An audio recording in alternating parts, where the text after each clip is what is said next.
Sir YouTube live सुरू केले.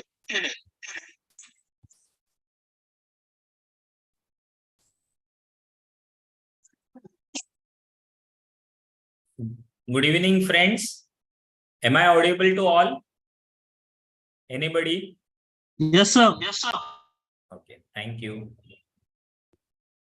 Yesterday, we have discussed about miscellaneous insurance and some of the policies.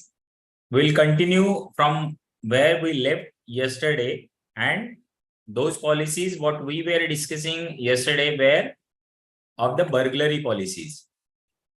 So now, today we'll again start with some of the policies in burglary. There are certain policies, other policies of burglary, and these policies are burglary private dwelling insurance policy, pair and set clause, all risk insurance, baggage insurance. So now we'll go one by one. Just so.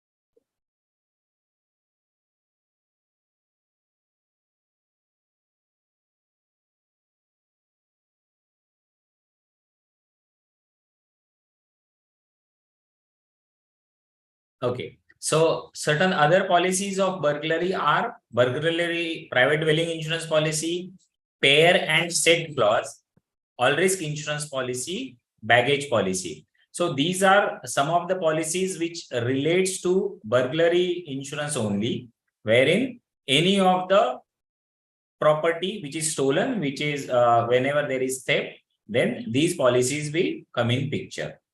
So we'll start with baggage. What is baggage insurance? Baggage insurance is loss of or damage to the personal baggage of insured or baggage in connection with the trade. So this is nothing but the accompanied baggage. So whenever the accompanied baggage is lost during the transit, whenever it is accompanied by the insured person, it is covered under baggage insurance. This insurance covers anywhere in India. So the scope of cover is anywhere in India. Some percentage of some insured is the premium percentage. And what are the exclusions? The specific exclusions in these policies are during routine travel, one cannot take, or the insurers, they do not issue baggage insurance during routine travel. So routine travel, the exclusion is there. Two articles which do not form part of baggage when the journey commences unless declared and accepted by the company. So unless until the whatever are the properties which are disclosed by that insured person, the articles which do not form part of the baggage, those are not covered. Two articles of consumable, perishable in nature, not covered, because if those are part of baggage and in transit, if that is a whole of the property or the stock is consumed, or if it is lost or damaged due to perishable nature, those are not covered under baggage insurance. Loss of article like sticks, umbrella, property in use on voyage or journey. Property in use on voyage or journey, it means the articles which are wore or which are part of the particular insured person or the family member, that property is not covered under baggage insurance. That you can very well say the clothing or the watches or the jewelry which is there wore by that particular insured person or the family member, then those are the property which are not covered under baggage insurance. Articles or clothes whilst being worn or carried out, yes. Arising from leakage, spilling of liquids, oils, etc. So these are some of the exclusions under baggage insurance policy. Other conditions are baggage must be insured for its full value. In the event of underinsurance, condition of average will apply. As we all know, the average clause, that is under insurance, will apply. The purpose of the policy is to cover baggage, and this baggage is the personal effects whilst on travel, not the routine travel. The cover incepts from the time travel begins and cover continues during the stay, also at intermediate places and destination, and it ends when insured returns to his original place or period expires, whichever is earlier. So what is the concept, or what is the scope of cover? The policy will start from the time travel begins. Suppose the insured person is traveling from Mumbai to Delhi. So whenever he starts from his residence or maybe from his office, and whilst in travel to the other part, that is Delhi, so the the time starts from the home. So the cover starts from that period or that time. It begins, it continues during the stay, also at intermediate places. Suppose the travel of that particular insured person is from Mumbai to Delhi, and intermediary, suppose if he has some intermediate place to rest or to travel upon or to visit some place in between, that is also covered as a part of this baggage insurance. So baggage are covered for that intermediate places also up to the destination, that is Delhi. And when the cover will cease or when it will expire, it ends when the insured return to his original place, that is Mumbai. So this is very important part under baggage insurance. What is the actual period of the insurance cover? So period, it starts from the time travel begins and it ends when the insured return to his original place. Okay, so this is a peculiar thing what we should know. Or suppose if the period is declared by that insured person, say for 15 days, and after 15 days, if the insured returns from the place Delhi to Mumbai, then also once the period is over, this policy will not be enforced for its coverages. If the baggage policy is to cover objects which are fragile in nature, high value risk, or have such other special items, they will have to be specifically declared and value stated thereof. If percentage of such items is large, the premium rate is loaded. So if the baggage policy is to cover objects which are fragile in nature, generally we do not tend to cover these type of fragile items because the risk of accidental damage is more. So, or the high value risk or have such other special items, they will have to be specifically declared. So in baggage, whatever are the personal effects which are general in nature are covered under the policy. But the items which are fragile in nature as well as high value items, and along with that, if there are certain special items which have the values which are obsolete in nature, or maybe the antiques, some items which are not having the current market value, then in that case, what will happen? The insurers tend not to give such cover for this property. But if those are specifically declared and agreed by the insurer, then only it can be covered. But if you want to cover, then definitely the percentage of premium will be higher, or some loading on the premium will be there. Since the cover is valid during the journey, the loss can take place anywhere within the geographical area covered. Hence, it is necessary that notice of claim has to be sent to the nearest office of the company. This is a general condition. Nowadays, due to digitization, the email and all those digital things are in place. So the immediate notice of claim has to be registered. Secondly, a written notice on the railway authority, shipping company, airline, or hotel may be necessary. Why this is necessary? Because the right of recovery are prejudiced. That is, the subrogation principle will apply for this baggage insurance. So if any claim arises or loss happens, definitely the coverage after the loss is paid, then definitely the property or whatever claims paid amount, once it belongs to the insured, then after the claim is paid, naturally the recovery proceeds with the insurer. That is, insurer is having the right of recovery, and they may take the possession of the goods, or they are taking the possession of the goods after any recovery. So this is the meaning of subrogation.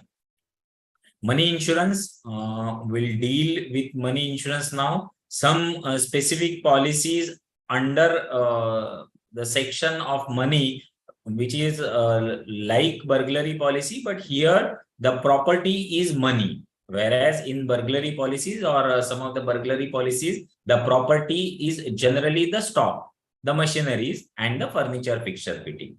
So what we understand by money insurance, or generally it is called as cash in transit insurance, and what are the coverages under money insurance. But before we start to this money insurance, please note that all the types of policies what we are discussing from burglary onward, the moral hazard or the customer, the insured, has to be the known client. So what is meaning of known client? That means the insured has to be on your books having some of the policies and premium with good claim ratio. So all the analyzing factors are to be applied, and after all these things in place, then only you can issue such type of policy. So in case of money insurance, naturally, these are given to the known customer, the valued customer having good ICR.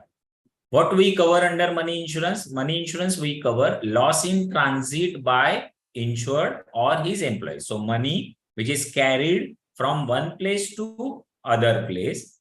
And if that money is carried by the insured or his employees, and if the money is lost, if they are lost in transit, it is covered under money insurance. Then loss by robbery, theft, hold up, while in insured premises or strong room. So apart from money in transit, if the money is kept in insured premises or strong room, that is the cash in safe, it is also covered and it is part of money insurance. What is the nomenclature, or what is the definition of money? Money is nothing but cash, bank draft, currency note, postal order, postage stamps, etc. So this is particular definition, or the property under money section is covered for this type of insurance. So money is cash, bank draft, currency note, postal order, postage stamps, etc. Wages, unpaid salaries are covered against burglary provided it is retained in strong room. Yes, whenever the money is locked in safe, locked in strong room after the business hours, those are also covered, and you can take a separate part, that is cash in safe or money in safe, under the same insurance policy of cash in transit or money insurance. Now, money insurance, there are basically two sections what we need to understand. Section 1 is money in transit. So simple meaning, whenever the money is carried by the insured or the employees from one place to other place, and if it is lost during the transit, by either robbery, hold up, or such type of burglary, then this money is covered under money insurance policy. So in money in transit, it is between insured premises and bank or specified place. So here, whenever we see the premises or the insured places, the different destinations are to be specified by the insured at the inception of the policy. Suppose that insured wants to have the coverage of money in transit from a specific premises, that is office, to a bank or vice versa. Or he may come to you with a proposal that he wants to cover his money from his office to customer's place or maybe customer's premises. So whenever the coverage for a specific places are to be given, those specific places are to be mentioned by the insured at the inception of the policy. Suppose during the occurrence of the policy, if insured want to change, or they may come to you saying that the place is changed now, this bank, previously this bank, X bank was there, now we have shifted our account from X bank to Y bank. We want to cover this specific place and not the previous one. Can we do it? Yes, you can do it, and it is allowed in money in transit policy, provided you should take all the precautions wherein the specified place is the correct one, and after any claim occurs after the endorsement what is part, then the specified places mentioned in the schedule of the policy need to be checked. In section 2, what is covered? The coverage is for money in safe. So what we discussed in section 1 is transit. In section 2, it is money in safe. So money logged in safe and normally for 48 hours or 72 hours are covered under this section 2. So if there is any robbery or theft, there is under burglary section for this money, then money has to be in safe. Now, what is meaning of safe? Safe is not a counter. Please note, if there are certain many drawers in that particular insured premises, and if the money is kept in a drawer of a table, for example, though the drawer is locked after the business hours, after the office hours, still it is not covered for money in safe. It is covered under money at counter, but it is not covered under money in safe. So money is to be logged in safe after business hour. And for what period such type of money is covered in logged safe? Generally, it is for 48 hours. That is, if the money is kept in safe for say in the afternoon on Friday, and if Saturday, Sunday are the holidays, that is the office is closed, and on Monday, if it happens that there is a loss for this money which are kept in safe, that is also covered. So generally, it is 48 hours. It may be extended to 72 hours. The money in safe is very important thing to know regarding money which is kept in safe only and not in till, counter or the drawers.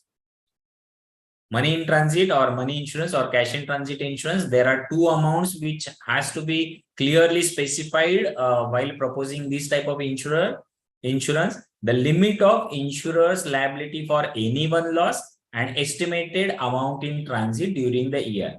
What are these two values? Say, for example, if the insurer wants to cover his money in transit from specified places, then he has to submit what will be the maximum amount of money in one transit, in single transit. That is the limit of insurance liability for any one loss. And apart from that, he has to convey what will be the total amount in transit during the year. Please note that this policy is also the adjustment policy. What is adjustment policy? Like the declaration policies, whatever is the estimate amount. So sum insured, for your academic point of view, or there may be a question in the examination, the sum insured which is specified in cash in transit policy or money insurance policy is the final sum insured only, yes or no, or whatever the question will be asked like that. So in that case, the sum insured, whatever is the described on the schedule of the policy, is not the final sum insured. It is the estimated amount declared by that particular insured in transit during the year. So this estimated amount at the end of the year may be some lesser amount than what is there in as a sum insured, or it may be more. So in the case of total estimation after a year, if the amount is less, they will ask for the refund, and if it is more, they have to pay the premium. So this is estimated amount in transit during the year. So this is cash in transit, wherein two amounts are to be specified. One, amount, maximum amount at any one time, and second, total amount, or you may say total turnover during the year. Total turnover during the year of the money in transit. Declaration policies, can we issue? Yes, we can issue declaration policy. Premium will be adjusted on renewal, as we say. Insured will have to keep records of all the money transactions that are carried on involving various transits. This can be very well verified by the books of accounts, and due to these digital things are in place, it is now very well can be ascertained. Exclusions, there are certain exclusions under money insurance, and those exclusions are shortage due to error or omission. So if there are any shortage happens and these shortage are due to error or omission, those will not be covered under money insurance policy. Loss of money entrusted to any person other than insured or his authorized employees. Naturally, if the money is carried by a person who is not the authorized person of that particular businessman or the entrepreneur, then if the money is lost by covering all the perils of burglary also, it will not be covered. Losses due to fraud, dishonesty of an employee of the insured to be discovered within 48 hours. Otherwise, it is a part of the exclusion. Loss occurring on the premises after business hours. Please note, loss occurring on the premises after business hours unless money is in locked safe or strong room. That we already discussed. Losses by riot strike, terrorist activities are excluded. But yes, by paying additional premium, you can cover this type of exclusion. That is, riot strike and terrorist activities may be covered by additional premium. Theft of money from unattended vehicles. This is a peculiar thing, that if a money in transit is carried out whenever the vehicles are in use, and if the money or that particular bag is kept in a vehicle which is unattended, if the vehicle is having no attention, though it is locked, but it is not attended by maybe that insured or maybe the employees, and if the money is lost, then definitely it regards to the negligence. So it is a part of negligence only. So though there is a burglary, due to negligence it has happened, so it will not be the coverage and it will be excluded. So theft of money from unattended vehicles is important exclusion under money insurance. Loss from safe by use of its keys unless the key is obtained by use of threat or violence. Key clause. This key clause we have already discussed in our burglary section. So unless and until the key is obtained by use of threat or violence, and if the key is obtained by use of threat or violence, then definitely whatever are the losses will be covered. But if the keys are obtained without any threat or violence, and still if there is any loss due to burglary, it is not covered. So these are part of exclusions. Extensions under the policy. What we mean by extensions under the policy? There are some add-on covers or some add-on things what we can give under money in transit policy or money insurance policy. Those are infidelity of employees, riot strike terrorism, disbursement risk, money in safe, money at business counter. So infidelity of employees, that means whenever the employees are having the duty of carrying this money from specified places, and during the transit, if the infidelity or this responsibility which is shouldered to the employees, and if they are dishonest, and if they do tend to take away the cash, and in case if this infidelity of employees is in picture, that is extension or add-on cover, though those claims will be payable. But definitely in this same policy, you have to cover this infidelity of employees. Riot strike terrorism, we discussed. Riot strike and terrorism are the exclusion, but by way of additional premium, we can cover them. Disbursement risk, again, this is important extension under the money policy. The disbursement risk is nothing but whenever the money is disbursed. Say for example, after the month end, the wages, the salaries are disbursed in the business premises. Say for example, first of every month.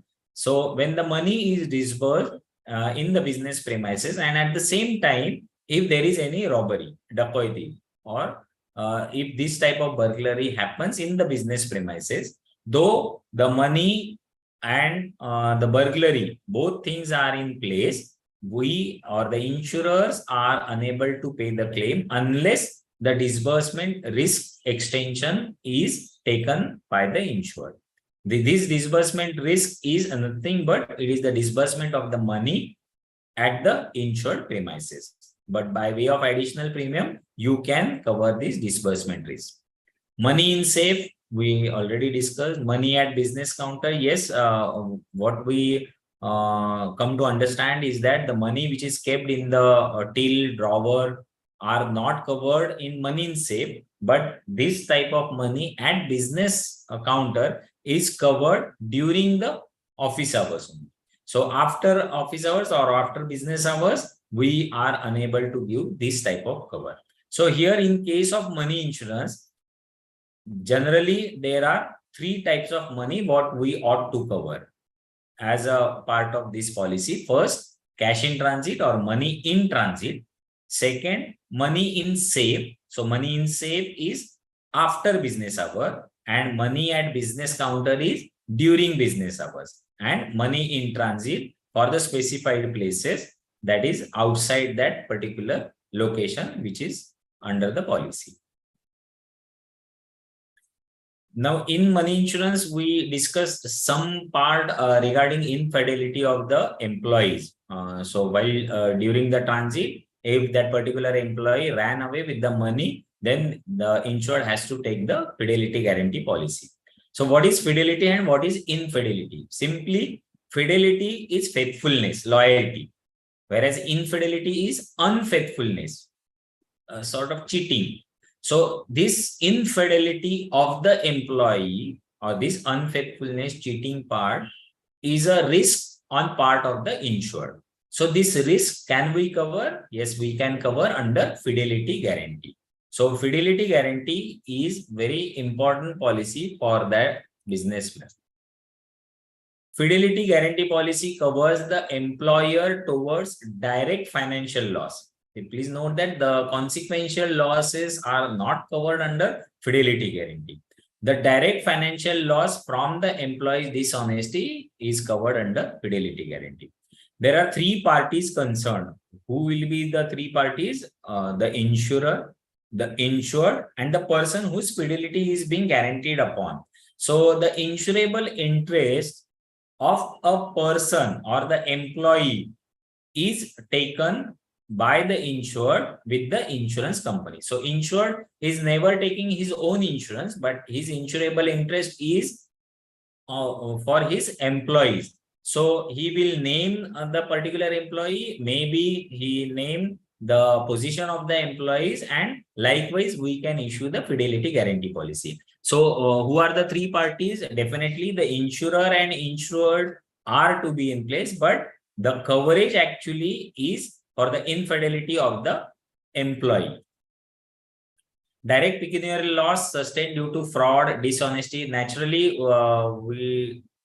we know that what is infidelity, it is the dishonesty, and whatever fraud or dishonesty which is committed by the employee during the uninterrupted continuance of employment. So if this type of uninterrupted continuance of employment is there for that particular employee, and if the loss is direct pecuniary loss, then it is covered under fidelity guarantee.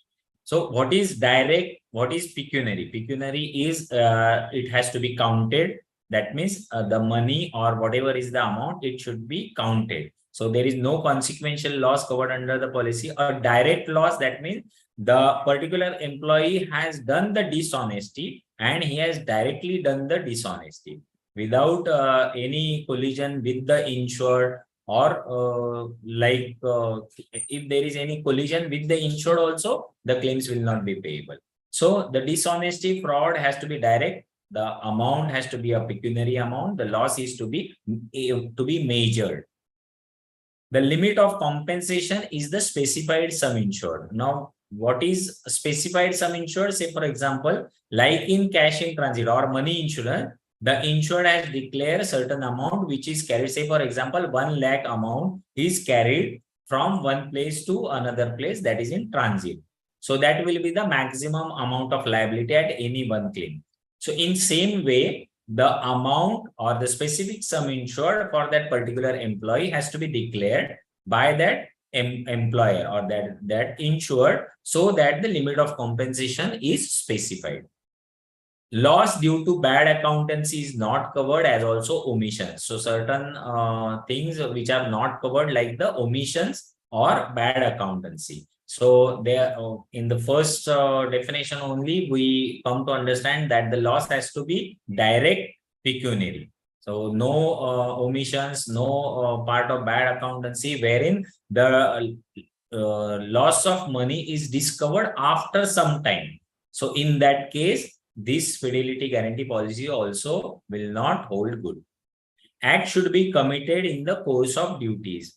Suppose if it happens that the person was in the employment after a gap of after 6 months of his employment, he has been out of the duties for a certain period. Again, he joined the company and he wants to the insured come to you for this fidelity guarantee. Then definitely the insurer tend to ask some of the questions, how far he was in the service, and after that he went and again he had joined. So whether any dishonesty or fraud has been occurred with this employee. Apart from that, the acts which are committed during the course of duties, but it is not being discovered during the course of duties, then again the limitation clause will apply. So whatever acts which are done by that particular employee, those acts should be committed in the course of duties only. So if it reveals that he has off the duties, now he has not in the duties, he has left, he has joined somewhere other, and afterwards, if it is discovered that there was loss, then definitely the employee, since they are not in the duties with that particular employee, then these claims will be questioned. Time limit for discovery of losses. So period of discovery, this is very important part under fidelity guarantee policy. What is the time limit or what is the period of discovery? The customary time limit provided is that the act or acts insured against should be. So what is the customary time limit provided? First, discovered not later than 12 months. Discovered not later than 12 months after the resignation, dismissal, retirement, or death of the employee, or not later than 12 months after the termination of the policy, whichever be the earlier. Simple to understand. The time limit is 12 months. 12 months for what? Whatever loss of money, it has to be discovered within 12 months after the resignation, if it is after the dismissal or retirement or death of the employee. So if the continuance of the service is still there, going on and on, naturally, if there is any loss discovered, it is covered. But suppose if the employee has resigned or employee is dismissed, if the loss is not discovered within 12 months, after this period of resignation or retirement, then this loss will not be covered. So this is a customary time limit. There is a certain second part which is very important also, not later than 12 months after the termination of the policy. Suppose if it happens that the particular employee is still in the service or the employment, and if the policy is continuously renewed after 1 year, 2 years, 3 years, that means after 12 months of the termination of the policy, if any discovery is there, again, that will not hold good. So this is a period of discovery or time limit for discovery of losses during fidelity guarantee policy. Application of precautions and control measures and supervision of the employee. This is a very must. Advise insurers regarding change in the nature of duties so that premium chargeable can be reconsidered. Suppose a particular administrative person is having duties of administration and the nature of duties change to accounting part or maybe cashier part, then in this case, the insurers are to be advised. Insurers should know that whatever nature of duties firstly which were described by the insured are now changed, and if the duties now given to that particular employee are hazardous, there is risk involved is more, then definitely the premium charging will be reconsidered. Immediate notice of claim. This is very important for all the policies of burglary, because since the monetary loss is there, it has to be registered with the police authorities, as well as the immediate notice of claim is very must. Subsequent to the loss, the policy stands cancelled. Please note, fidelity guarantee policies are the policies which are cancelled subsequently once the loss is occurred in respect of the defaulting employee. Suppose the employer has taken a policy, say for 10 of the employees with their names, with their positions. Then in case of the defaulting of the any one of the employees, say for cashier in that particular policy, and if there is a loss, money is lost, that is due to the infidelity, then for that particular cashier, for that particular person, the policy will be cancelled. Subrogation rights of recovery are prejudiced with the insurer. Contribution, yes, pro rata condition will apply. Termination of the policy, again the same. Insured if opts for the termination of the policy or cancellation of the policy, and if insurer is terminating the policy, and vice versa, the short period scales and pro rata scales will apply. Please note that if there is any loss occurred for that particular employee, again, that employee will be removed from the scope of cover. Arbitration, if the amount or the quantum is admitted, if the loss is admitted and quantum is in dispute, the arbitration principle will come in picture. If the loss is admitted by the insurance company, and if there is a dispute between the amount in quantum, then the arbitrators will be appointed.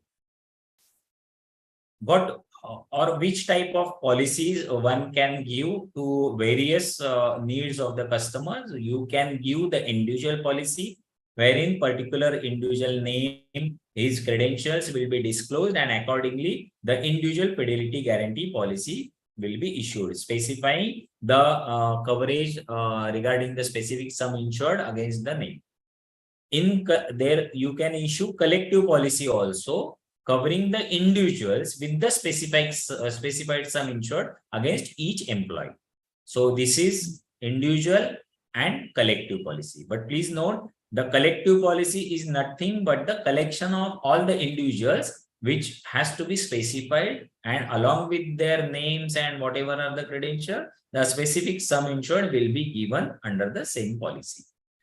The second policy is floating policy. So what is floating? As we all know, in fire or in burglary, the floating nature means one cannot ascertain a specific sum insured, and all the 4 locations or 10 locations, those are specified, but the amount of value, that is the sum insured, is fixed. So in case of floating policy under fidelity guarantee, the specified sum of guarantee is floated over the whole group. So the claim in respect of one employee will reduce the sum insured unless the original sum insured is reinstated by paying an extra premium. So in case of floating policy under fidelity guarantee, say for example, 50 lakhs is the amount. So the sum of guarantee or the sum insured will be 50 lakhs. So out of 50 lakhs, suppose there is a claim under fidelity guarantee policy of say 2 lakhs. And in respect of one employee, naturally that one employee will be removed from that floating policy, and by having additional premium, a reinstatement will be done for that 2 lakh of the sum insured. So this is the sum insured which is floated amongst the employees for fidelity guarantee policy. Position policy. The position policies are guaranteed for a specified amount so that a change in the person holding the position does not affect the cover. A cashier, suppose the employer has taken a policy for accountant, cashier, or some administrative manager. So according to the position and according to their sum insured, the premiums are charged.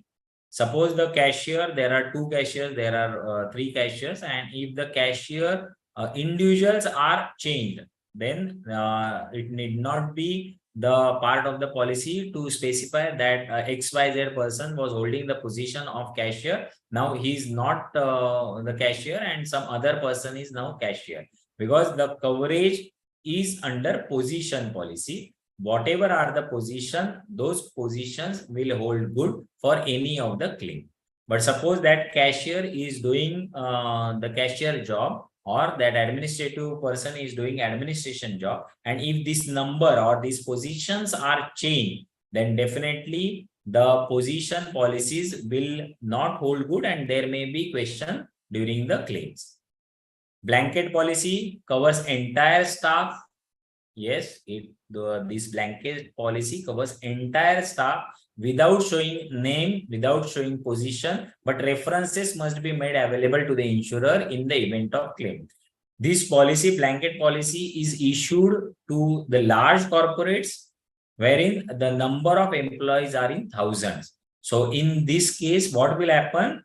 The insured will come, the employer will come to you saying that we want to cover all the staff members of our particular organization, and whatever are the names, position, those will be only the references. So at the time of claim only, so whenever there is any claim of infidelity, then at that time only, definitely it has to be ascertained, it has to be on the record of that particular employer to show that the person was in the employment, he was holding this position, because only the references were made while issuing the policy.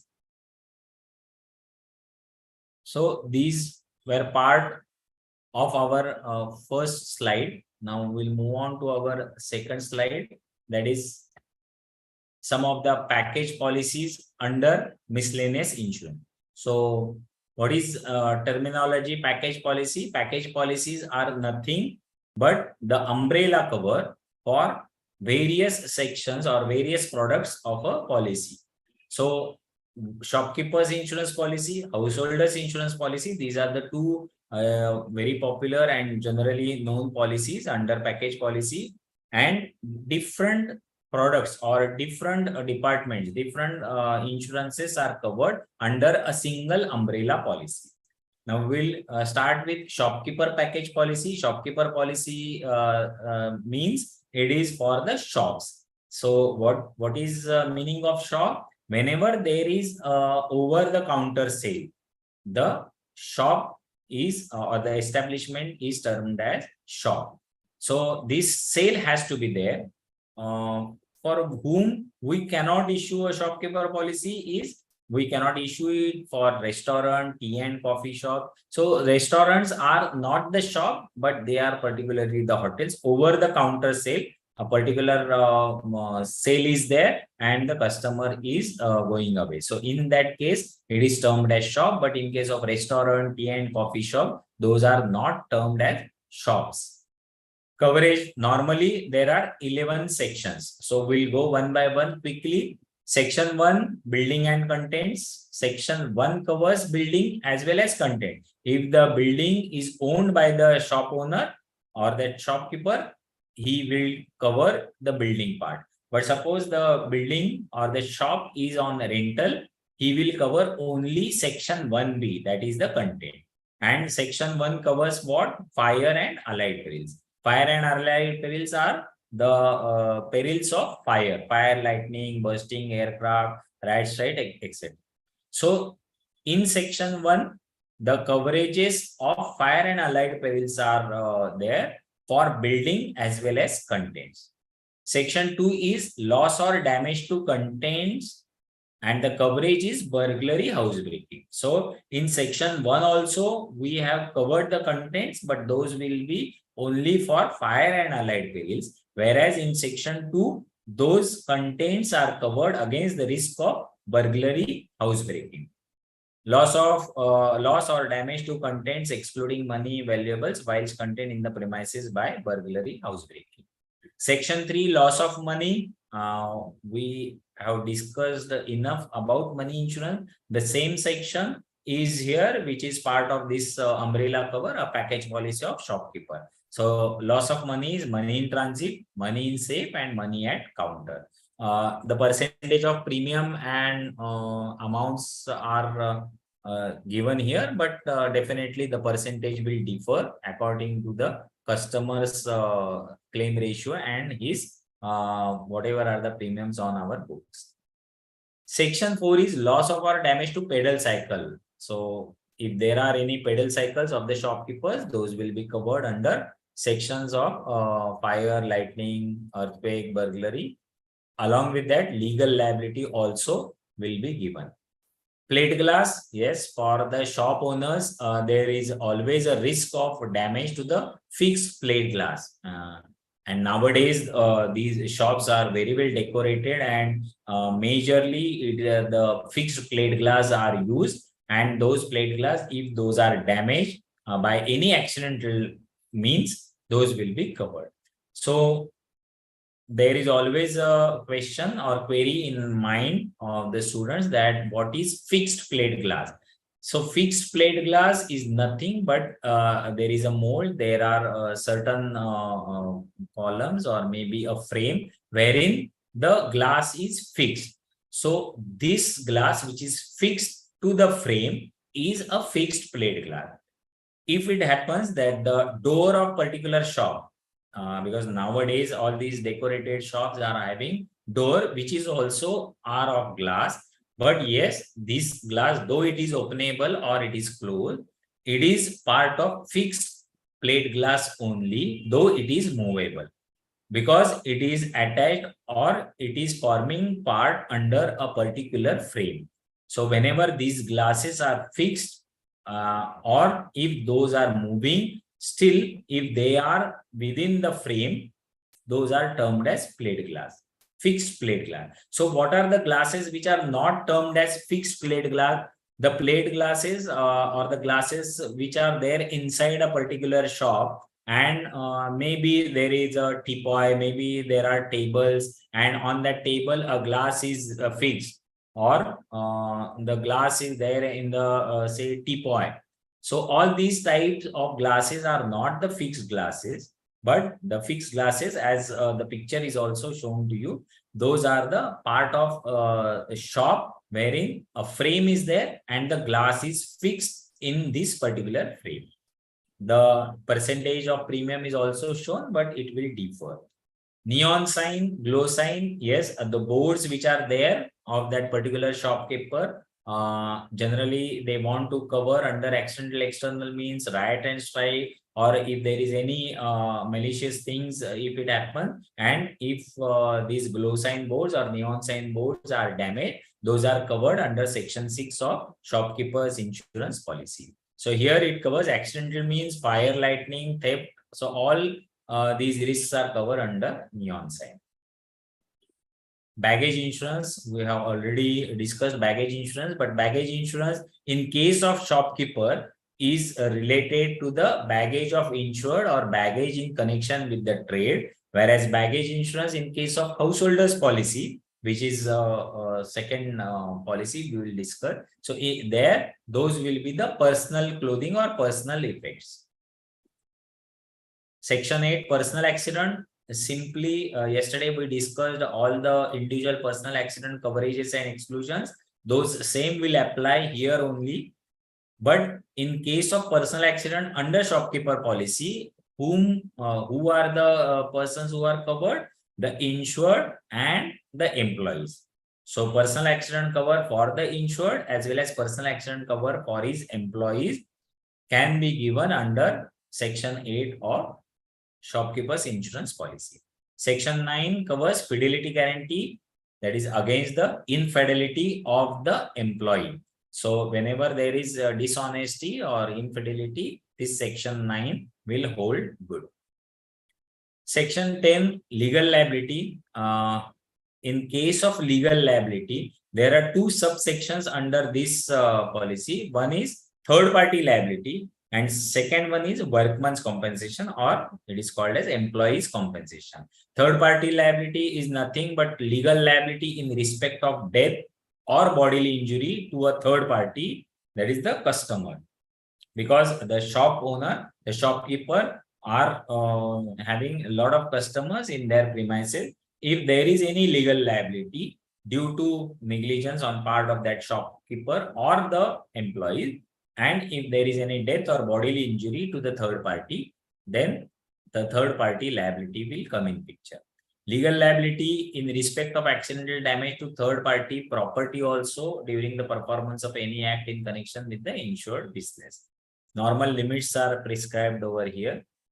In section 2, workman's compensation. So workman's compensation is employees compensation. The employees who are working in that particular shop, if there is any accidental bodily injury or death occurs whilst on duty in the insured premises, that is covered as per the Employees Compensation Act. So compensation to employees engaged in insured premises under the Employees Compensation Act. Loss of profit cover. Now, this is very important coverage under shopkeeper's insurance policy. We may term it as business interruption or it is a loss of profit. So it is a consequential thing. Loss of profit due to interruption in business consequent upon loss sustained by property insured in section 1 of the policy due to insured perils under the section.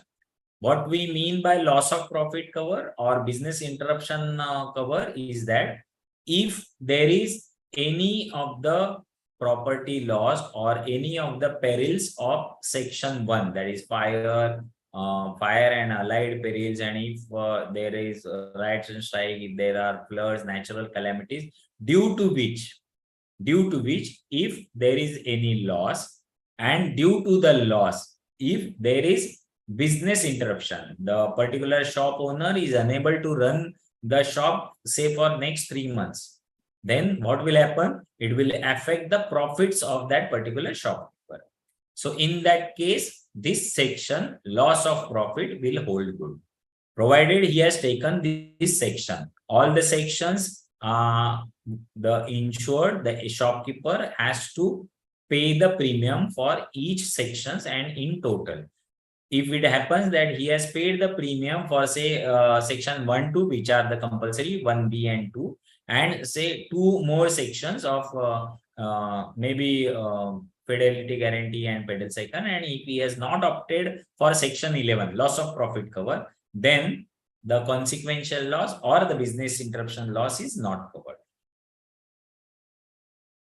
So the identical policy of this package is householders insurance policy. For shopkeeper insurance policy, it is taken by the shop owner. For householders for insurance policy, a particular any of the individual may take this policy. So householders, again, section 1 covers building, section 1B covers content. So building, if it is owned by that householder, he can take section 1A and section 1B.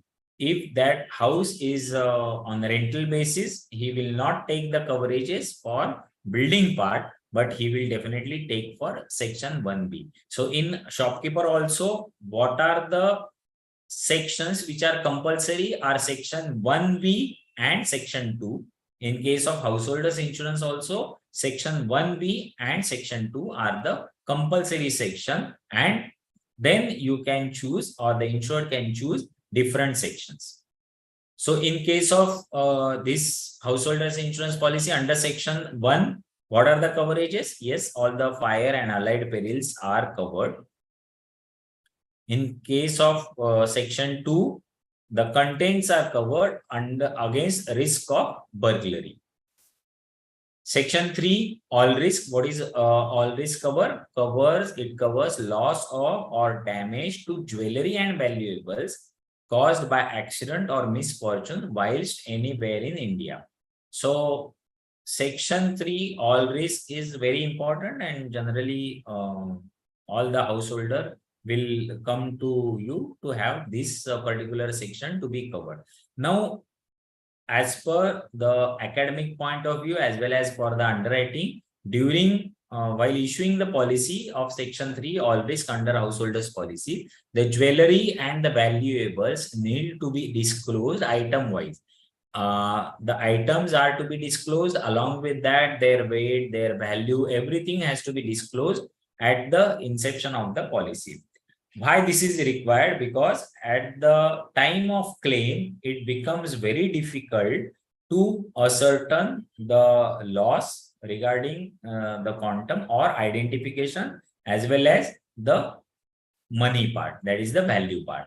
So since these are the jewelry and valuables, the insured definitely have the knowledge and he is having all the itinerary which can be disclosed. So this all risk covers the jewelry and valuables, and if those are lost by accident or misfortune during travel also, if at home also, because all risk is nothing or it is not a location specific, but it covers 24 hours and it is covered anywhere in India. So this is very important. The jewelry which is accompanied with that particular person during travel also, it is covered. So all risk is a very wider section and it covers jewelry and valuables. Only important part is that the itinerary, the identification as well as the value are very important factors of this all risk section. Plate glass need not to be discussed much more. The picture itself shows the glasses which are fixed to the frame. If those are broken, accidental damage, it is covered under this section of the policy. Now, section 5 is breakdown of domestic appliances. Now, breakdown of domestic appliances, and if these appliances are still covered under fire policy, then what is the difference? Under section 1B and under section 2, all the risk of fire and allied perils and burglary perils are covered. But if these domestic appliances like the refrigerator, washing machine, these items, if these are having physical damage, unforeseen and sudden physical damage to these appliances specified in the policy due to mechanical or electrical breakdown. So if these domestic appliances are suffered physical damages due to the breakdowns, those are covered under domestic appliances, breakdown of domestic appliances, whilst contained in the insured premises. This is very important part, that the domestic appliances which are described in the schedule of the policy for a particular location. So in that particular location only, if the breakdown occur, then only it is covered. So there are some people, or it happens that after some period, they tend to change their place of stay. And if the location is not disclosed, if this policy is still going on, and if the location is different, and if such type of claim occurs, it is not payable. Like for fire as well as for burglary, these are the location specific policies. Section 6 is TV, VCR, VCP. Now VCR, VCPs are outdated. But regarding loss of damage to the television or the apparatus of television, the coverage of fire, allied perils are covered. These are coverages without the impact damage. Please note, there is the impact damage is not covered. Burglary, housebreaking, theft, yes, those are covered. Accidental external means, mechanical, electrical breakdown. So what is difference between the domestic appliances and TV section? In the TV section covers all the fire and allied perils, burglary, accidental external means, mechanical or electrical breakdown. So all these are part of section 6. Whereas under section 5, that is breakdown of domestic appliances, this covers only mechanical or electrical breakdown. So fire, burglary, these sections or these coverages are not part of this section 5. Whereas in section 6, it is a comprehensive cover covering fire, burglary, accidental means, as well as the mechanical or electrical breakdown to the TVs, that is television apparatus. Pedal cycle, same like shopkeepers. It covers fire, lightning, rat strike, earthquake, burglary, as well as the legal liability. Section 8, baggage.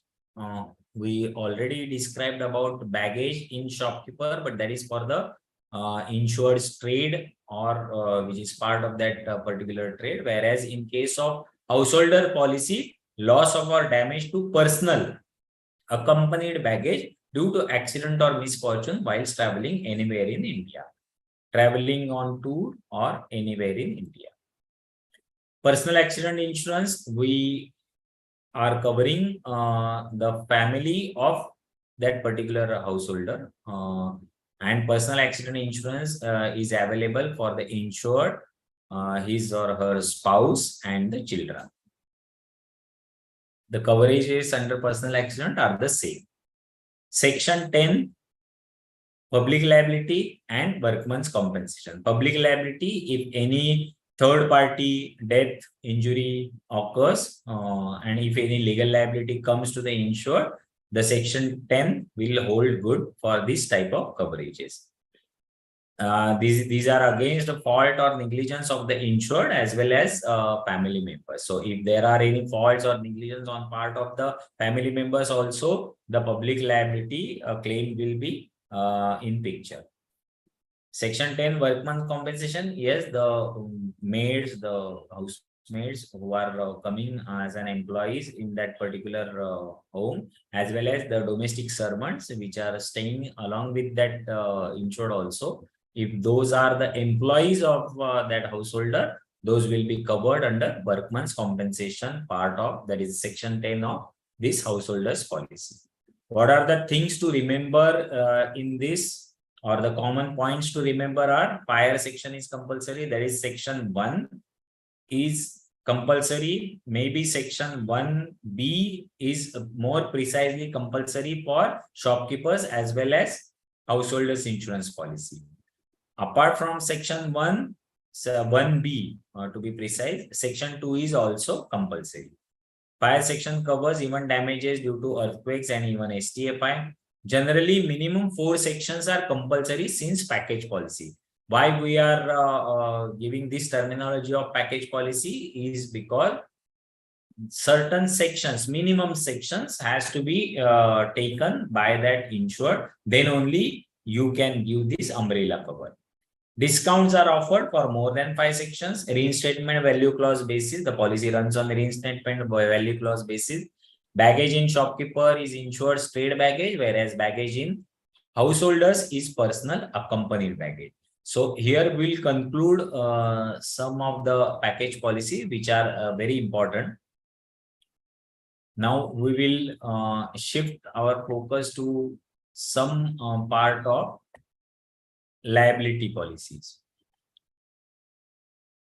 So we discussed many policies during the small interaction from yesterday, and we have come across many of the personal accident, the burglary policies, money policies, all risk policy, fidelity guarantee, shopkeeper, householder. Now miscellaneous insurance, since it is very vast, so apart from regular miscellaneous insurance policies, I will not go in detail about the health insurance policy or the overseas medical policy and some of the policies which are related to health insurance, because you are well acquainted and on day-to-day basis also you are aware of these health insurance policies. But there are certain policies under a liability insurance section which is part of miscellaneous insurance only. And since these liability insurance is generally not being underwritten in many of the offices, so we tend to ignore such type of products. But in case of academics or in case of in point of examination also, to secure highest of the marks or 100% mark, we need to know the basic concept under liability insurance. I have touched some of the part under liability insurance, because liability, again, though it is part of miscellaneous, it is a very vast portion. But definitely this PPT as well as what we will discuss here will give you a brief idea regarding liability, and with the help of this you can very well give answers in the examination. So we'll start with liability insurance. What is liability? Simply, what is liability? Liability is nothing but the responsibility. Now, what are the responsibilities? What are the needs of responsibility, or what are the duties which are to be performed under this section or the responsibility part? We will come across in this liability insurance. So liability is nothing but responsibility. legal liability is what? Legal liabilities are the responsibilities and obligations enforced by law. So when one is a citizen of a country, he is to be having, or he is having all the responsibilities and obligations which are enforced by the law. That means he has to obey the law. He has to have the obligations which are enforced by them. The legal liabilities are again distributed or bifurcated as criminal liability or civil liability. So what is criminal liability? Criminal liabilities are the liabilities which are punishable, or these are punishment by fine or imprisonment. So any part of criminal activities which gives liability, or which could arise to a liability, then what are the penalties? These are the penalties by fine or imprisonment. Then what is civil liability? And generally in insurance, as an insurance officer or as an insurance person, you need to know what are the civil liabilities basically, because what you are covering are the liabilities which are under civil liability. So civil liability or tort in common law, we call it as, these are the liabilities wherein the payment of damages, the payment of compensation is awarded by the court of law. So the legal liabilities are bifurcated to criminal liability and civil liability. These civil liabilities again are differentiated as statutory liability and tort liability. So what is different? Statutory liability, the name itself suggests that there are certain acts, there are certain statutes wherein the laws are fixed by the government, the authorities. So you have to know these laws, you have to always abide by these laws, and you don't have to break these laws.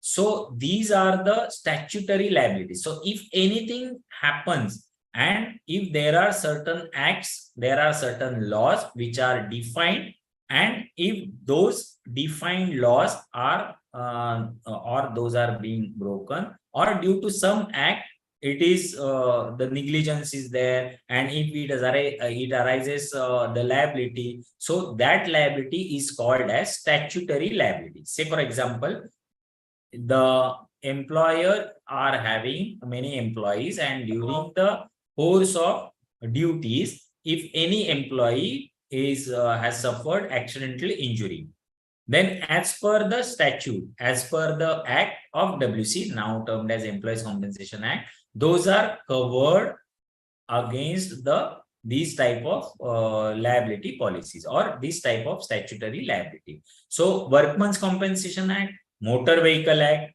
Public Liability Act 1991, Indian Steamships Act. So these are the acts which are defined, and there are certain coverages, or what amount or whatever amount specified in that particular act is the liability, or the amount of compensation which are by the statute or which are by the act.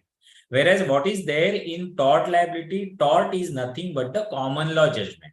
So according to the common law judgments, the amount of compensation, amount of liability is arrived at, and the particular person or that employer may have to pay such claim. So this is the basic difference between a statutory and common law or tort liability. Statutory liability, these are governed by the acts. The tort liability, these are common law judgments, and according to the judgments, these awards are being given. Liability insurance, commonly classified as personal injury and death and property damage. So generally the damages will be to the person or to the property.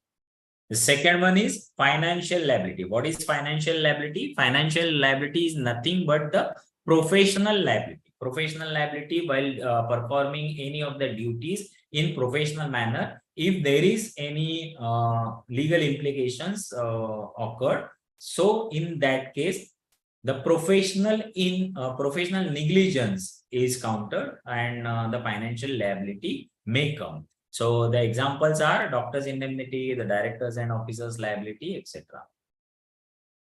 Principles of insurance and their applicability. Now you know the principles of insurance, that is the utmost good faith, insurable interest, proximate cause, indemnity, and like that. So principle of insurance and their applicability is very important at this liability portion, because the insurable interest is very important factor. Now, what is insurable interest? Definitely, when a person is having or ought to have a fire insurance policy, he come to you saying that 1 crore is the stock of textile goods and I want to insure it. So the insurable interest in this case is for the goods of that particular insured. So what is insurable interest in case of liability policy is that existence of potential legal liability, and such potential legal liability must be subject matter. Also, insured must bear legal relationships to the subject matter. Now here it is described liability claims are paid to other than insured, but on behalf of insured. So here insurable interest is very important part to understand, is that whenever there are any liability claims to be paid, it is to be paid to other than insured. Definitely, because the liability which has occurred is to be paid by the insured, but here since that insured is having insurance policy, a liability insurance policy, so whatever are the compensations, whatever are the awards which are to be paid, those are to be paid other than the insured. That means the insured and the insurance company is paying the liability claim to paid to other than the insured. So here the claims are always paid to the other than insured, but it will be on behalf of the insured. So the insurable interest to be exist of the for the potential liability, and such potential liability must be a subject matter. We will I will explain again during the next slides also what are the insurable interest and how they will apply. Subrogation, transfer of right of recovery, contribution, more than one policy, this rateable share of loss is shared. Indemnity, it is nothing but the liability only. But indemnity, in case of indemnity, the amount are specified are not sum insured, but the limit of liability. So all the liability policies, please note that though we described it as a sum insured, those are never the sum insured. Why? Because whenever the insurance is effected for sum insured, it is given by the insured having his own insurable interest in that particular property or in that particular health policy or maybe personal accident policy. But here in case of liability policies, whatever the amount of value which is chosen by that particular insured is the amount which is called as limit of liability or limit of indemnity and not the sum insured. There are certain ratios which are described over here as a part of AOA is to AOY. What is AOA and AOY? AOA is any one accident and AOY is any 1 year. Now the ratios are also described 1:1, 1:2, 1:3, 1:4. This may go up to 1:5 also, but generally there are 4 ratios, 1:1 to 1:4. Now, what are these ratios and what is meaning of AOA and AOY? We'll just discuss. The ratios of AOA is to AOY are provided in terms of amount and not in number of claims in a year. I will give you a brief example. Suppose a limit of liability is say 10 lakhs and the ratio chosen is 1:1. So what we understand by this ratio 1:1 and the amount 10 lakh is that if there is any claim, a liability claim comes, what will be the amount to be paid at a single incidence is 10 lakh. Suppose there is a liability and the liability compensation is awarded as 12 lakhs. What will be the fate of the claim, or what amount we will pay? We will pay 10 lakhs only. 2 lakhs will be borne by the particular insurer. Sorry. So here, what will happen? Once we pay 10 lakhs, naturally, the AOY coverage is also 10 lakh. The policy will be over. But suppose that particular insured is having policy of 10 lakhs as AOA limit, but the ratio is 1:4. In the same claim, in the same legal liability claim, what will be the fate of the claim? The claim will be paid up to 10 lakhs only, though the claim is of 12 lakhs and your AOY limit says 40 lakhs. The claim amount will be paid as 10 lakhs only. 2 lakhs will be borne by the insured. But at the same time, if there is any another claim during the currency of the policy, say for example of 8 lakhs, whether we can pay the claim? Yes, we can pay the claim because still 30 lakhs is the balance under AOY section. So you can very well pay the claim up to the limit of AOA only. So up to, since the second claim is of 8 lakhs or the second liability claim is of 8 lakh, we can very well pay that. So this is a basic understanding for ratios as well as AOA and AOY limits. So, and also please note that the ratios of AOAs to AOY are provided in terms of amount and not in number of claims in a year. Generally, there is always confusion or queries, or maybe the misconception is that in case of 1:1 ratio, the number of only one claim is to be paid, whereas in case of 1:4 ratio, we can pay up to 4 claims. So this is not the correct understanding. What is the understanding is that the ratios are provided in terms of amount. There may be 1, 2, 3, 4 claims, those may arrive, but if the ratio chosen or the AOY limit still holds good, we can pay the claim. So these are the claims under limit of liability and their ratio. So according to the ratio, according to the limit of indemnity or liability chosen under AOA, the premium will differ.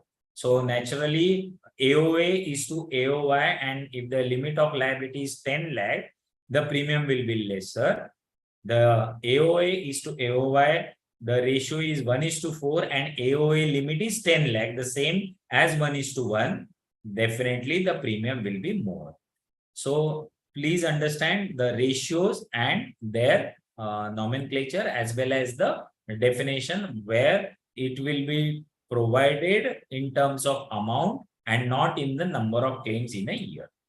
Utmost good faith, complete proposal form with all answers. This is very important part or the important principle in case of liability policies, because the utmost good faith always play important role whenever the claims occurs. So if there are any material changes, if there is any change, the insurers has to be informed. The insured has to inform the insurers regarding any changes. So utmost good faith is very important factor for liability policies.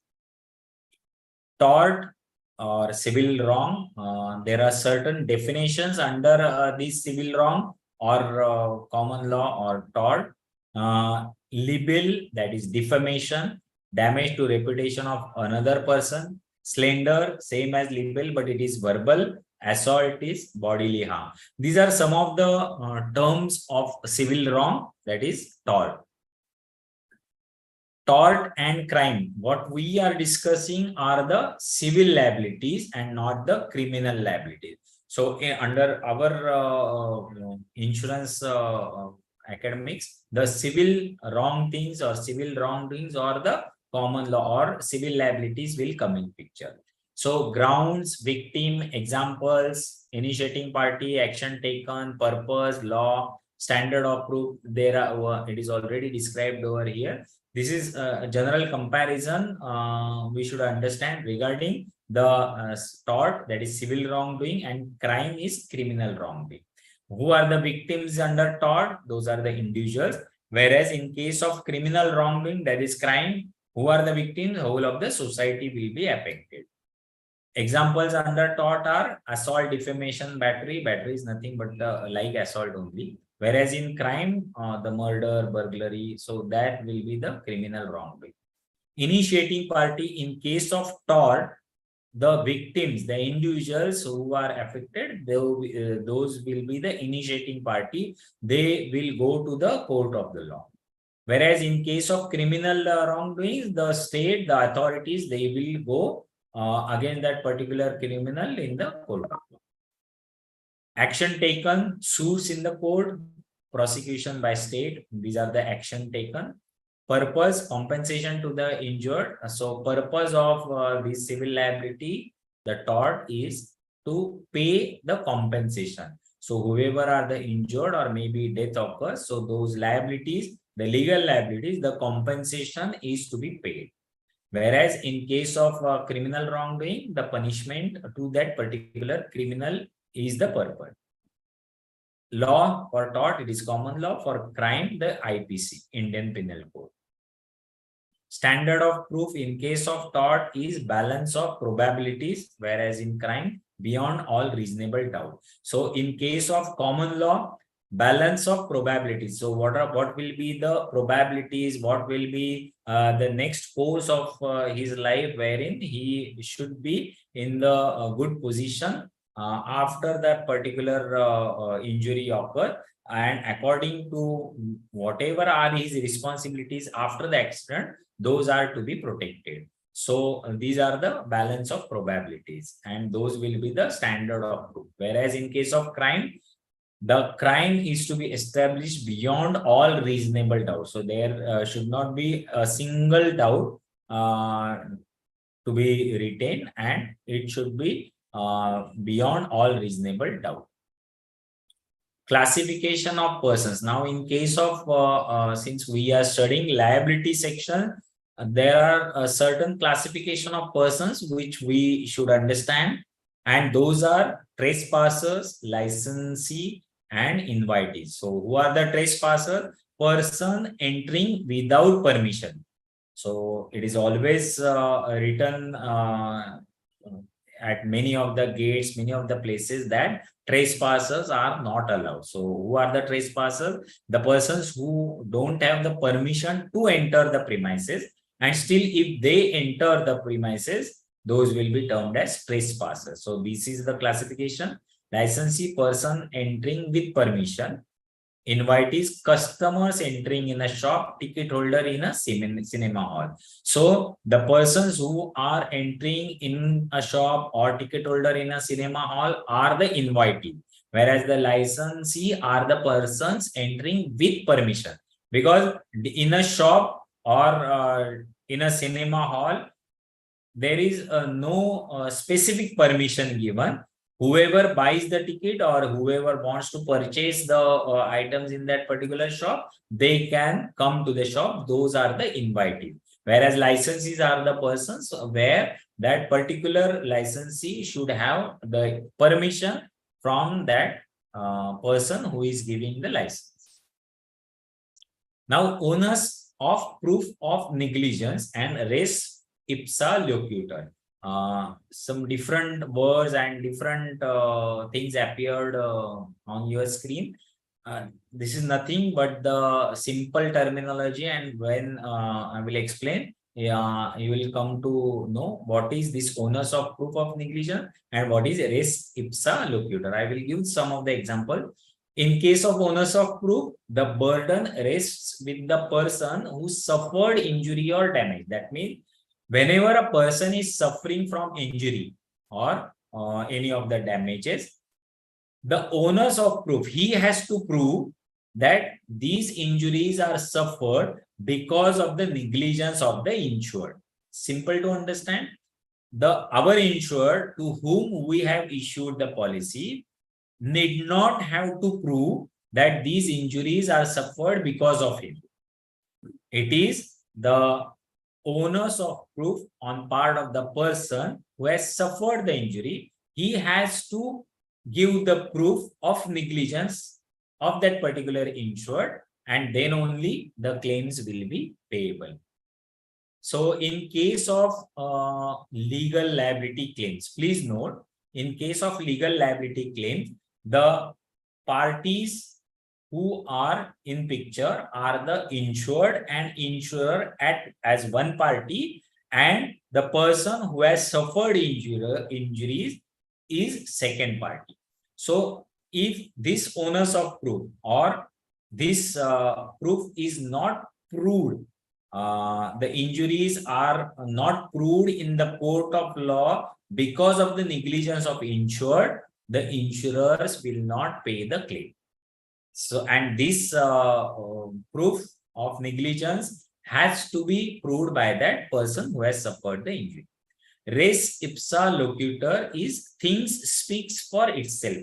That means the burden of negligence, the proof of negligence, this onus is with the person who is suffered from the injury. But at the same time, there are certain accidents which things which are speaking itself that the accident has occurred. I will give you one simple example. A person entering in the society premises, and the building or the society residential building is say 10-story height. If the pot of small plant and from 7th floor, if that pot fell down and it breaks head of that customer or the person who is entering that residential society, he is a third party. So what will happen? There is an accident, but this accident itself speaks that the damages has occurred. So here the accident itself will speak by way of this res ipsa loquitur, and that burden will definitely now shifted and the claim will be payable. So here in case where the accident speaks for itself, the particular circumstances or particular incidents will speak that the injury has suffered because of the negligence of that particular society or the flat owner. The damages, we were discussing that we are paying damages. So what are damages? Whether those are certain accidental thing, the broken things. No, those are the damages which are pecuniary compensation awarded by the court. So the amount or the pecuniary compensation which is awarded by the court are the damages. These are nothing but the money. So whatever are the awards which are given by the court of law, this money, it is called as the damages. So there are two types of damages, special damages and general damages. Now, what is the difference between special damages and general damages? The special damages are nothing but general damages. Don't take it, otherwise don't confuse yourself.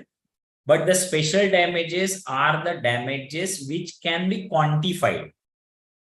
The actual damages, actual loss of earnings, the medical expenses, the funeral expenses, these are the damages which can be easily quantified, which are termed as special damages.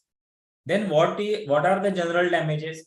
The general damages are the damages wherein the particular amount cannot be ascertained, the value cannot be ascertained. Like if due to that accident, the liability comes in picture and there are pain, suffering, distress, loss of enjoyment of life, loss of reduced expectation of life. So these are also the sufferings and distress and loss of enjoyment wherein the damages cannot be quantified.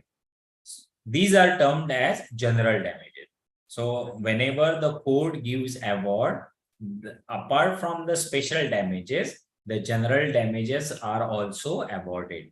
So in case of liability policy, whatever is the value which is chosen by that particular insured, it may be enough, it may not be enough.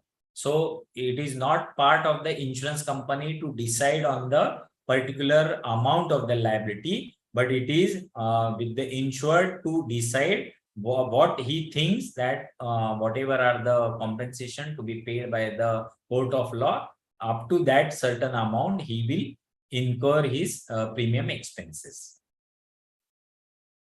Now defenses is definitely when we are talking in terms of liability section and liability policies, and we have already discussed that there are two parties, wherein one party is the sufferer who has actually suffered the injuries because of the wrongdoings or the negligence of that insured.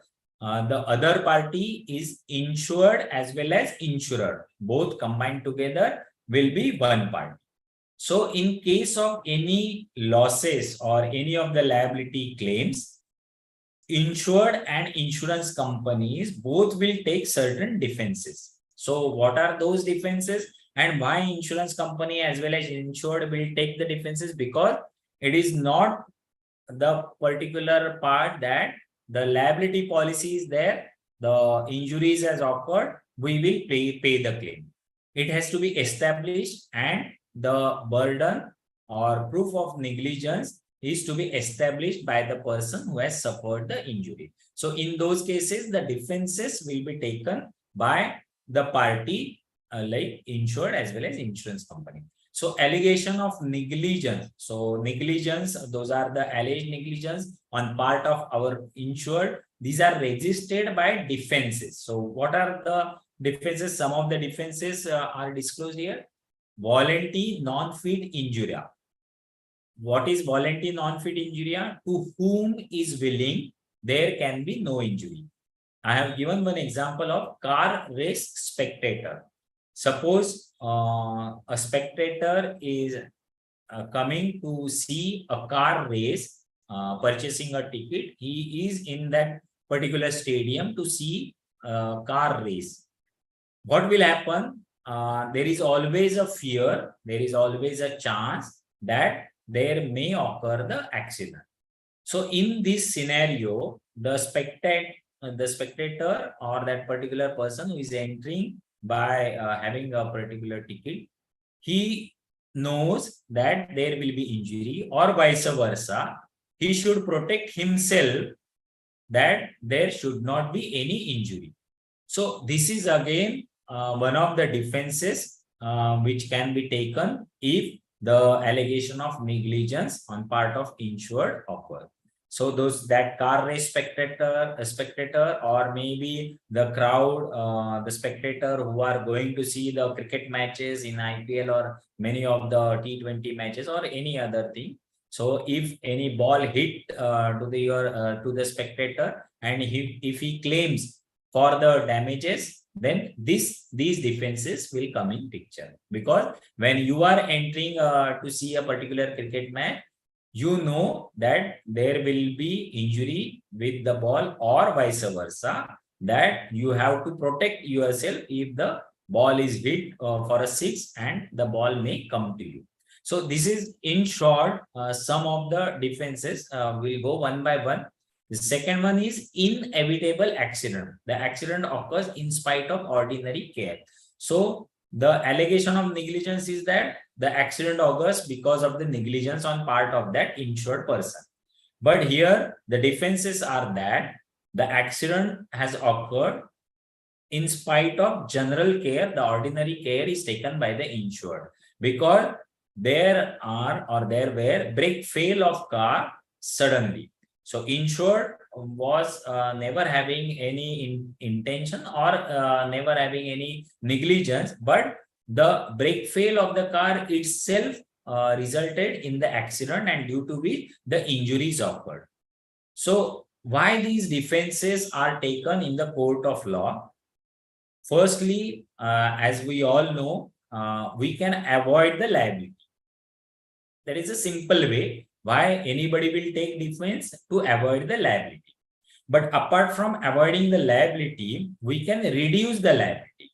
So how we can reduce the liability? Like in first example, the car race spectator or the spectator who are watching the cricket match, with the help of this voluntary non-fit injury, the defenses can be taken and the liability will be reduced. In case of inevitable accident also, the RTO authorities or these Parivahan authorities, they may say that there is no negligence basically on part of car owner, but the car brakes were failed.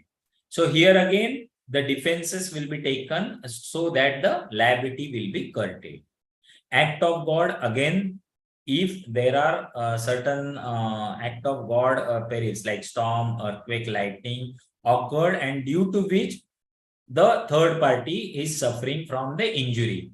If that particular third party is in your premises and storm, earthquake, lightning occurs, and he may claim against you and he may go to the court of law saying that I have suffered injuries, I want to have compensation from this particular businessman or the insured. So in that case, these act of God are the defenses, because it is not in the hands of that insured to stop the storm or earthquake or lightning, but these are the act of God perils and due to which the injuries occurred. So the defenses are taken to avoid or to restrict the liability. Contributory negligence, yes. Now here, some part of defenses are taken as a contributory negligence, and what are those? The example is given. In case of workman's compensation policy, it is noted and it is very well described that safety belt has to be with workman whilst performing the duty. If the safety belts are not being taken by the workman while performing the duties, and if any accident occurs, what will be the fate of claim or what will be the liability? The court may tend to say that this is a contributory negligence on part of workman and the compensation will be reduced to certain percentage. So this is the defense which can be taken by the insurance company and the insured. Contracting out, all baggage remains under the sole responsibility of passenger. What is contracting out? When it is described that the baggage will be the sole responsibility of the passenger, and if still the passenger is coming to board himself, then he has agreed to these terms, and if there is any loss to the baggage, that will not be the responsibility of that, or that any liability comes out of this baggage, that will not be the responsibility of that particular insured. Limitations, these are there are certain time barred limitations. Accord and satisfaction is that cannot reopen once satisfied, settled. So here, once the award is satisfied, once the award is paid to the third party, they cannot reopen again and go to the other forum. Unless until he has to say that he has not satisfied, he will not take the award, he will move to the higher authority. But once he has given the satisfaction that yes, whatever are the compensation which are being awarded by the court of law is justified and I will accept that, and those are satisfied, then those cannot be reopened. Now, there are certain laws, that is statutory or acts. What are those? The Fatal Accident Law or Fatal Accident Act 1855, the Law of Strict Liability, Law of Absolute Liability, Law of Limitation, Directors and Officers Personal Liability, Statutory Liability, that is Public Liability Act 1991, Consumer Protection Act 1986, it is termed as COPRA, C-O-P-R-A. COPRA is Consumer Protection Act 1986. So these are various laws. Now, the redressal agencies, as we are discussing the liability portion, definitely the redressal agencies, the courts, the district forums and their time limits, and the amount of compensation or the complaint to be filed are given over here. It is well being, the PPT will be shared to you, but briefly I will convey you is that the district forum complaints up to 50 lakhs. So whatever are the complaints of amount below 50 lakhs, they have to be filed in district forum. If the complaint of amount is between 50 lakhs to 2 crore, straight away the amount or the redressal agencies will be the state commission. Whereas in case of the complaints which are above 2 crore, it will go to national commission. As also, if the complaints are still up to 50 lakhs, firstly it will go to district forum. But if the district forum gives award, say for example 20 lakhs, and the complainant is not satisfied, he can move to the higher authority, that is state commission. The same way, national commission and the apex body is Supreme Court. So these are the redressal agencies and the amounts are prescribed over here. The time limit for filing complaints 2 years from the date of incident. These are the redressal agencies. Apex body is the Supreme Court. Claims made versus losses occurring. This is something which you need to understand in liability claims. So what is claims made and what is losses occurring? Simple to understand in a tabular format. Firstly, we all know the liability policies are normally termed as long tail policies. It is mentioned here.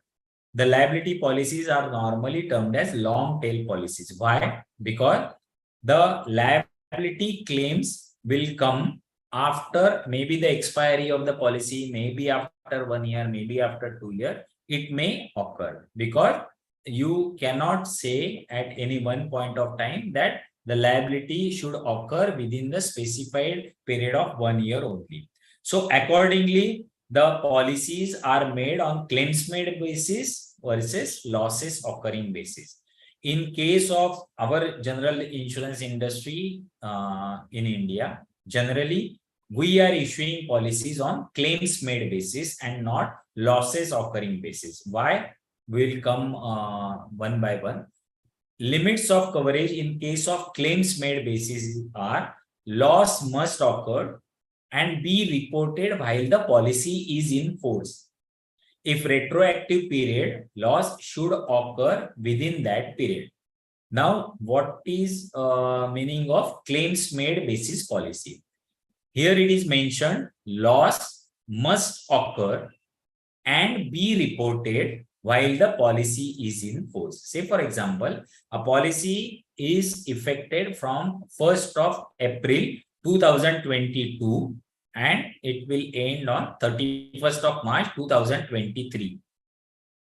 Second policy will be issued from 1st of April 2023 and it will end on 31st of March 2024. So in the second policy, that is the first renewal, there is always a retroactive date. So what is that retroactive date? In case of renewal policy is 1st April 2022. Though the policy period is 1st of April 2023 to 31st of March 2024, that is the renewal policy, the retroactive date is 1st of April 2022.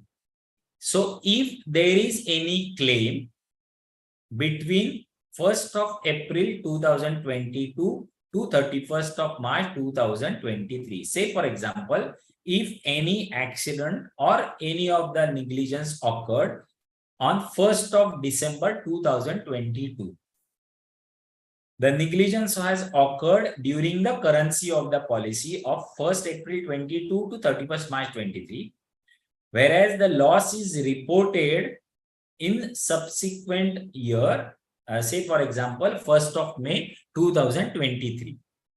What will be the fate of claim? What will happen to the claim? Whether it is payable? Yes, it is payable because the loss must occur within the policy in force. Yes, the loss has occurred when the policy was in force. That is the first policy. and it is reported while the policy is in force. That is the second policy. So retroactive period, that is 1st of April 2022, is well covered, or it will cover the loss which has occurred in December 2022 for the policy which is effective in the subsequent year of 1st April 2023. So these are the policies of claims made basis. Simple to understand. A retroactive period is very important. Now here I will again I want to convey you is that if the insurer are accepting the policies of liability of any other insurer, then definitely while accepting the policies from other insurer, please note that good underwriters are those who are taking the policy afresh without covering the retroactive period. If the renewals are accepted covering the retroactive period, you are covering all the losses which are occurred during the currency of the policies which are there with the other insurer. So here claims made basis are policies are those where the loss has occurred when the policy was in force and the claims are reported at the time when also the policy is in force with the retroactive period clearly mentioned on the policy. Then what is the difference between claims made basis and losses occurring basis? So in case of losses occurring basis, the loss must occur while the policy is in force. Simple, that loss has to occur when the policy is in force. But it may be reported at any further time. What is meaning of this? It may be reported at any further time means a particular policy, say for example, the same policy where from 1st of April 2022 to 31st of March 2023, the liability policy is issued. Next year, at the time of renewal, the insured has not renewed the policy.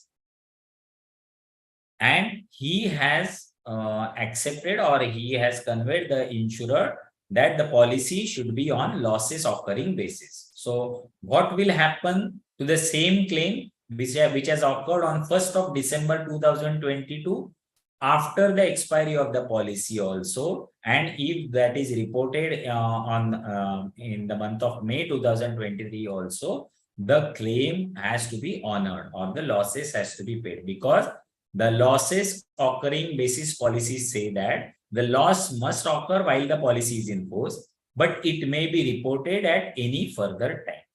So definitely these type of policies are very risky, wherein you are having a single premium at the payment of first policy only, and secondly the policies may not be renewed also. But here the difference is that the premium rating or the premium part, the costs are high in case of losses occurring basis, whereas the costs or the premiums are much lesser as compared to the losses occurring policies for claims made basis. That is described in the third part. The cost, initial premium and renewal premiums are lower in case of claims made basis liability policy, whereas the premiums are always on the higher side in case of losses occurring basis. In the second part or the second phase, it is mentioned that extended reporting or tail coverage. Purchasing of extended reporting coverage will ensure future claims will continue to be covered. No extended reporting coverage is needed. So simple to understand. In case of claims made basis policies, the claims, if those are occurring subsequent years also, there will be protection and the claims will be paid subject to the loss must occur and be reported while the policy is in force. But suppose if the loss is occurred after the expiry of that single policy, then definitely in case of losses occurring basis policy, you cannot report loss, or if at all you report the loss which is happened after the expiry of the policy, there are no coverages. So it is always said that the liability policies are termed as long tail policies. So since the policies are going on and on year basis, covering the retroactive period, a retroactive date. So this is the difference between claims made and losses occurring basis. Now there are certain policies of liability, and what are these? What are these policies? First one is the Public Liability Act policy. What is Public Liability Act? Act means these are the compulsory policies for the persons, the entrepreneurs or the businessmen who are dealing the hazardous goods. So those persons or entrepreneurs or the businessmen who are handling in hazardous materials or hazardous goods, Public Liability Act policy is a compulsory policy. As per the Public Liability Act 1991, effected in the year 1994, this policy, after that Union Carbide tragedy in Bhopal, this policy has come in picture. So this is very important policy of public liability. The persons or that businessman has to take the policy. It is a compulsory. Now, what will be the features under Public Liability Act policy? We have discussed about certain ratios under public liability policies ranging from 1:1 to say 1:4. But in case of Public Liability Act policy, there is only one ratio, that is 1:3. The ratio is fixed. AOA is to AOY limit. The ratio is fixed 1:3. Also, the amount of AOA limit is fixed, that is maximum amount. I will say maximum amount of AOA limit under Public Liability Act is also fixed, that is 5 crore. So naturally, what will be the maximum amount under AOY section? Since the policy is having only one ratio, that is 1:3, the maximum amount of AOY limit is 15 crore. Please note, this policy is compulsory for the persons handling hazardous materials. Those may be the hazardous tanker owners, maybe the chemical manufacturing unit handling hazardous chemicals. So likewise. Second one is Public Liability Industrial Policy, and third one is the Public Liability Non-Industrial Policy. The nomenclature itself suggests that Public Liability Industrial is given to the manufacturing units, whereas the non-industrial public liability policy will be given to other than the manufacturing units. Here, the ratios will differ. It may be from 1:1 to 1:4. Now, products liability policy. What will be the product liability policy? These are nothing but the liabilities in case of negligence or failure of the products. So due to these products failure or negligence of the products, the liability will come in picture, and these legal liability will be paid or awarded. The compensation will be awarded if the products liability policy is taken. Professional indemnity policy. Many of you must be acquainted with these policies in your day-to-day office routine also. These are professional indemnity policies of doctors indemnity, maybe lawyers indemnity, maybe directors and officers liability. So these are some of the policies which are part of the professional indemnity policy. Though the directors and officers liability is a separate part, but these policies, they cover the professional negligence. For doctors indemnity, for advocates, maybe lawyer, maybe consultant, engineers, what we cover is the negligence on part of their professional duties, and due to these negligence, there may be the losses, and the person who has suffered the injuries may go to the court of law to have the compensation. Employers liability policy or WC, or now it is called as employees compensation policy. These are nothing but the WC policy. Directors and officers liability. These are the duties performed by the directors and officers of particular organization, but because of their negligence, if any liability comes, then these policy will take care of all the claims under directors and officers liability. There are certain other liability policies also, and we have discussed some part under liability policy to understand for your examination point of view. Here we will conclude for the session on miscellaneous insurance. You may be having some of the queries in your mind. So our I think Telegram group or WhatsApp group will be there. You can very well ask your queries, because now since time constraints are there, this is shown live on YouTube also. So we will conclude here. For all your queries, we will respond to the Telegram channel, the Telegram group, and we will respond for all your queries. Thank you very much for the patient listening. On behalf of Bharatiya Bima Karmachari Sena and Mumbai Insurance Institute, all the very best for 13.2 examination to all of you. Thank you very much.